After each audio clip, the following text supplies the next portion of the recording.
Hello, everybody. I am collaborating today with Maxie さんです。今日コラボです。よろしくお願いします。Hello. よろしくお願いします。マキシです。はい。YouTube で主にドイツ語とか語学関係の教育系の YouTuber です。今日は In どうぞ English, よろ please しくお願 too. いします。My name is Maxie and I run a YouTube channel for Japanese to learn German, mainly in Japanese, but also I have a bunch of English speaking videos, me canoeing in Japan. So if you're interested in Japan, please check out my channel. 今日は today, we'll share with each other what we did to improve our reading and also writing. 読むのと、書くのどのようにして勉強したかということでね。じゃあ、マクシさん、how did you study how to read? I guess in this case, Japanese. 日本語、読むのをどのようにして勉強しましたか？ So I think it depends on what level you are at in the learning process. So for example, the last time I really studied reading was when I was preparing for the Japanese N1 exam, which kind of the highest level. And the issue with these tests is that the reading part, it's similar like TOEFL. The reading is really important. Reading Japanese is really important, and you have to finish within time. So there's a certain time frame, and there's a large amount of reading, and you have to finish within and choose the right one. So what I did to study for this test was I was reading Japanese newspaper every day. At that time, I was working for a Japanese company, so they always had free newspapers laying around the office. So I took the time and just I just put interesting articles, because if you try to read everything, then it's difficult, but just smaller articles. And then I was marking. At first I was marking the kanji. I didn't know. And then because in Japanese, if you don't know the reading, you can't read it. But by marking it, you can kind of it gives you a way. And if I had the time, then I write down and also look up each word, what the reading is. But suddenly you also can catch the content if you just skip over certain words. And in order to improve speed, that's for Japanese kind of important. So I was reading newspaper every day, but it depends on the level. I think in the beginning, what I would do is really read kids book, Japanese, manga. But even manga is really difficult at first, really, really difficult. So, 新聞って何新聞ですか？ What newspaper did you read? I'm not sure, the one which was in the company, but I think maybe Nikkei Shimbun or something. Yeah, well, Asahi, I don't remember. Okay. But a little boring. I think I can tell you my story, but it's actually the same. I was in college and I was reading English newspapers, I guess. But it's part of my habit. When I'm done with my class, I go to the library, and there's a section where they have newspapers, and there's Japan Times and other things, I think. And then I just pick one article and try to read it. But also I try to kind of learn about what's going on in the world so that I can discuss it with my friends who are English speaking. So just once a week or once in 2 weeks, I organized a group called International Discussion Group. So this is at a university in Kyoto, Doshisha University, and I invite foreign students, exchange students, and Japanese students who are interested in this kind of stuff.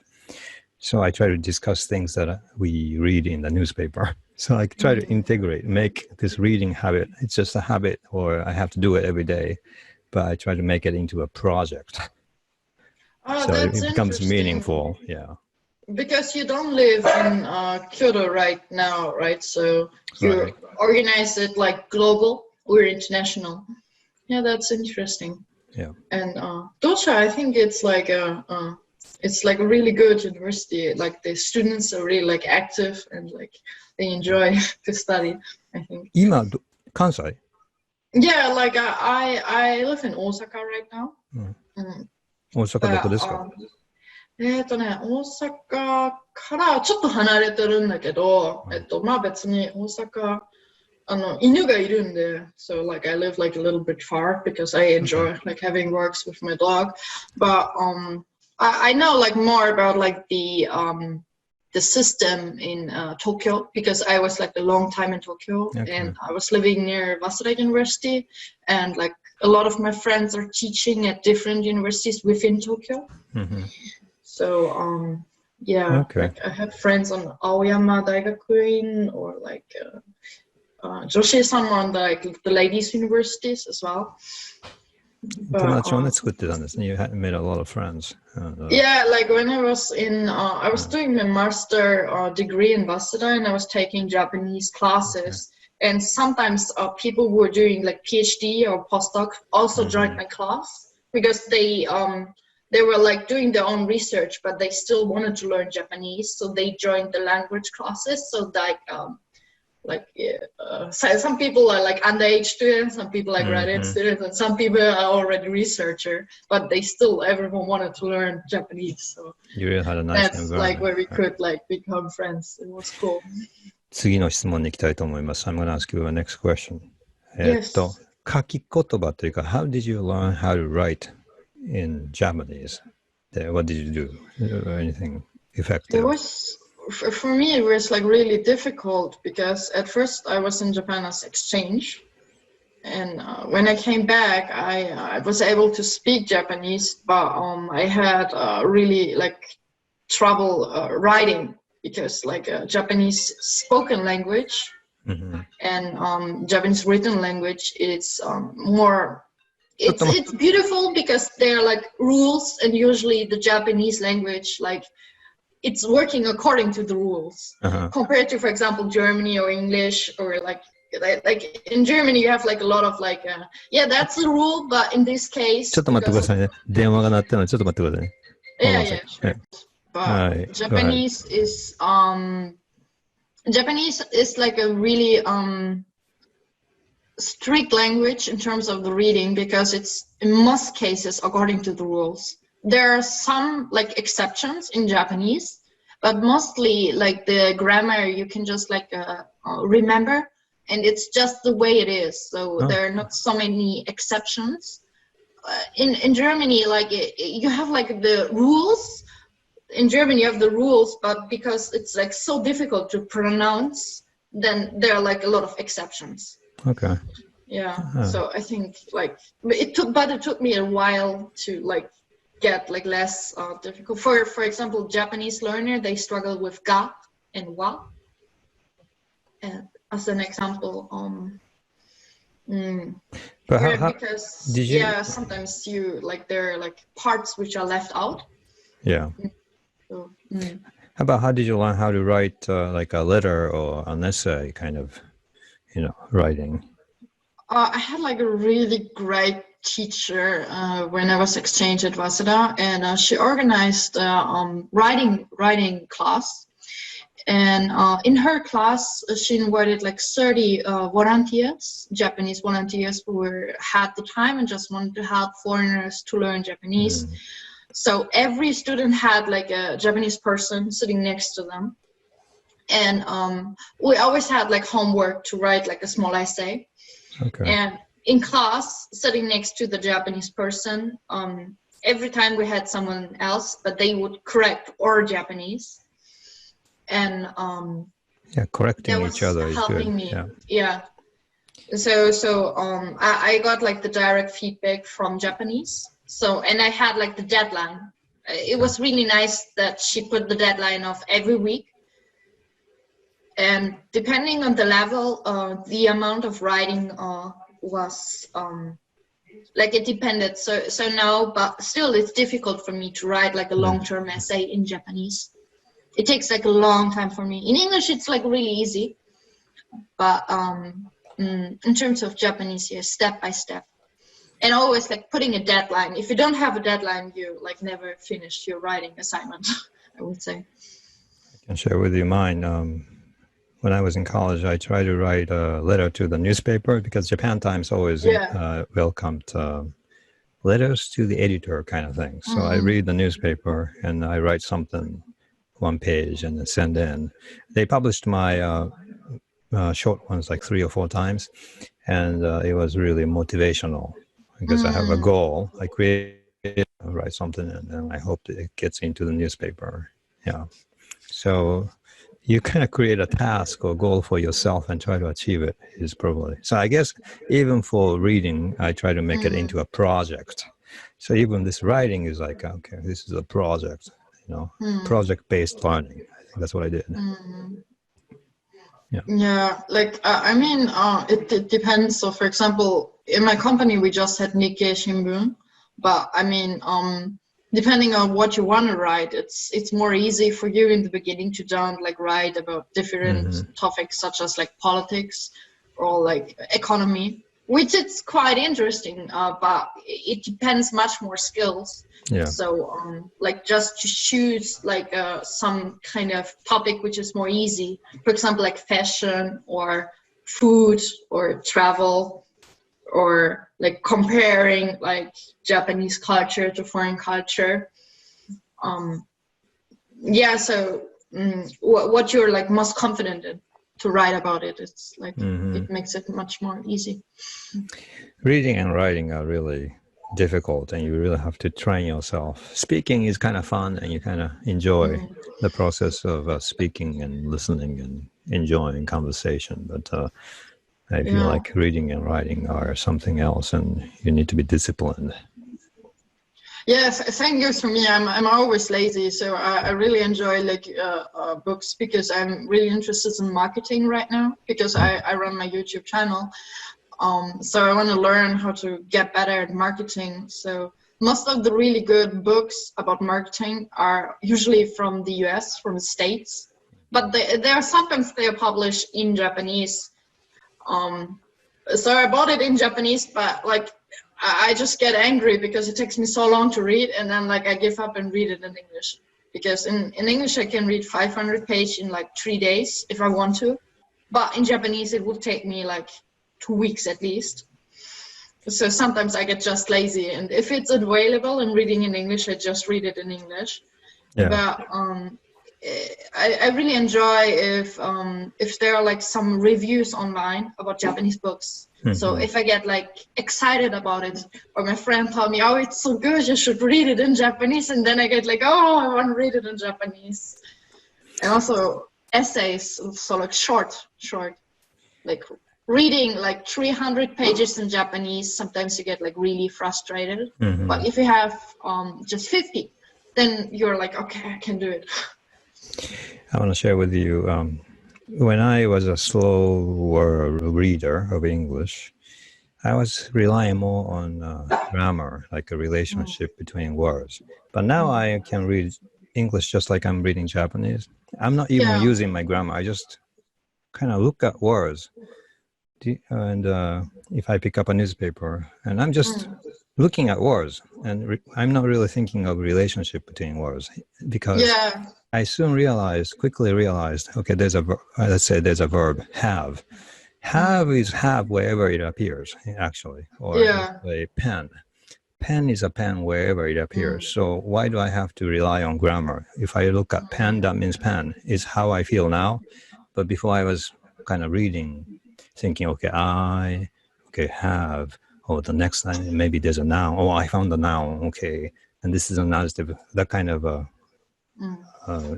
rigid way of thinking, but I got used to just reading as they come to me. Yeah, I think like you need to become confident in like skipping and like trying to read the context, because like especially language learning beginners, they're like really excited about like understanding 100% like everything. But if you're a beginner and you look up every word, then you get just frustrated and you give up. So you need to come to the point where you're confident to skip and to try to understand the context. Because then you can increase the speed and frustration level gets like lower. Because like I used to do when I was like starting to learn Japanese, I used to do always like vocabulary lists of like 100 pages of like I was looking up every word.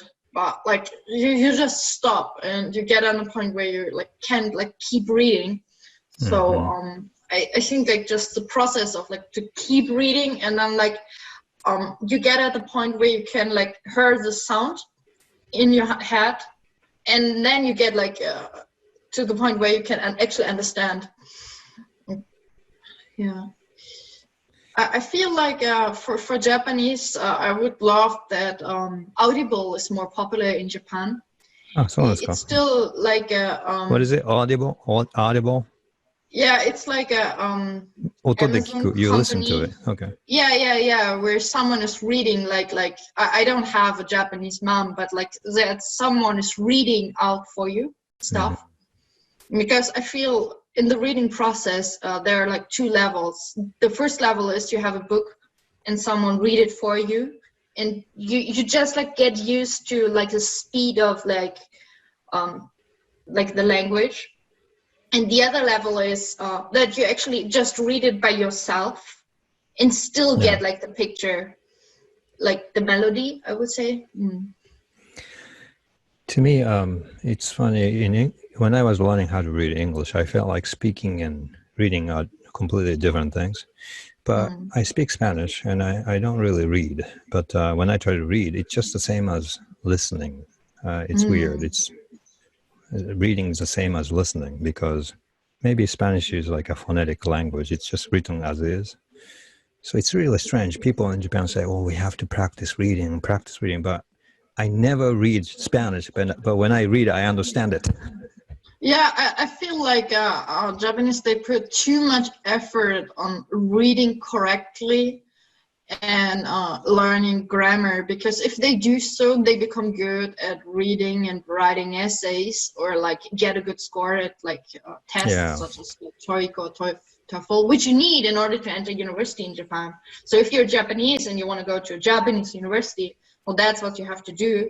But if you actually want to learn English, then just like go to free universities to Germany. And I mean, I think they study too much for testing and they don't do too much of communication. So they feel like communication is different from reading, kind of separate. But it's actually not that different.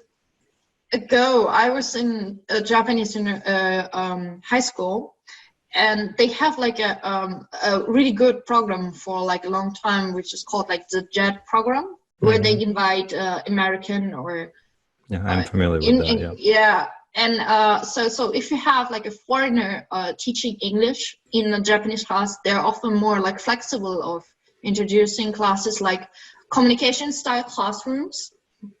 And the Japanese, they actually like get the chance to practice speaking, because I feel for Japanese teachers, it's a little difficult to include like the group activities or the speaking activities in the classroom.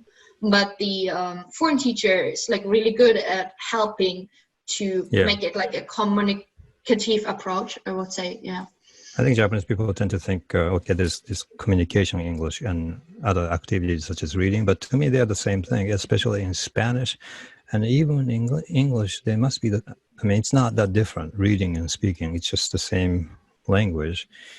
But also in Japanese, I feel like speaking and reading are different. 書き言葉と喋り言葉がとても違う。だから Japanese people feel like, okay, I practice speaking, but I also practice reading as completely two separate things. But I feel like if you can communicate really well, you can also read eventually, because it's the same language.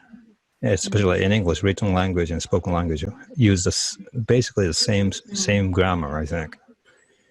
Yeah, I feel like the benefit of English or like Spain or German or French or Italian is that you can actually, even if you're a beginner, a language learn beginner, you can actually read it. Because you can see it, you can see like the pronunciation. But in Japanese, sometimes you don't see the pronunciation, so that makes it more difficult. But if you know the reading, then it makes like the reading process more fast.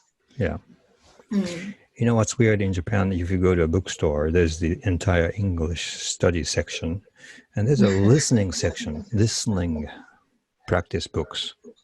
But in America, if I go to a bookstore, there is no section for listening comprehension.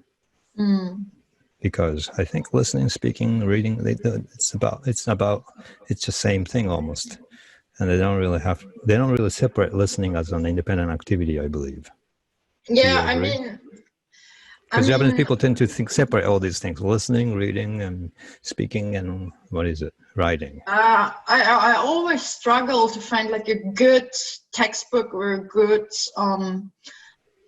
English book for my students, because I really enjoy going to the big stores. So in Shinjuku, there's one really good bookstore, and also in Umeda, there's one really good bookstore in Osaka, but you have to go to the really large ones in order to find like a section where there are like foreign books. Most of the like books for Japanese to learn English are in Japanese. Yeah. And there are a lot of like translate this parts, which I think like it's really good if you're like a super beginner, but if you get advanced, it's better to like make it like an English speaking book, or like even reading, for example, a kid's book in English, in simple English, as like a learner. So I always like, I'm kind of critical in finding like a good, that's good for my students, or maybe that's a good book for my students, because I know if you don't have the experience of learning language, then like a mixed book, mixing Japanese and English, it's like it helps to get the motivation going. But yeah. Yep. But I like Japanese bookstores. It's like nice. But yeah, as you say, I think we are running out of time, so I think we stop here. But thank you very much for this conversation, Maxie-san. どうも。Yeah, みんなどうですか？日本語勉強したかった。If you wanna learn Japanese or German, please come by to my channel. 日本 Such 人 a で nice ね、 time talking to you. 日本人でドイツ語勉強したい人はぜひね、マキシさんとこに。Or like if you're just interested in Japanese, you can still come by. I'm very happy. 日本語を勉強してる人でっていうこと？ People who are studying Japanese. So I have a small minority of people who just like enjoy listening to my conversations in Japanese. So 噂によるとマキシさんがビールを飲んでるところを見るっていうのが YouTube にあるんで。Yeah, because I'm German. I want to promote German culture in Japan. So like I think like most of the people, if they think about Germany, they think about beer. Oh yeah. If you like beer, if you want to see me drinking beer, then you can. Oh, heavy metal music from Germany, maybe, which I like. Michael Schenker Group, Scorpions, UFO. Okay. はい、それではどうも。Okay, bye bye. Okay, bye bye. また明日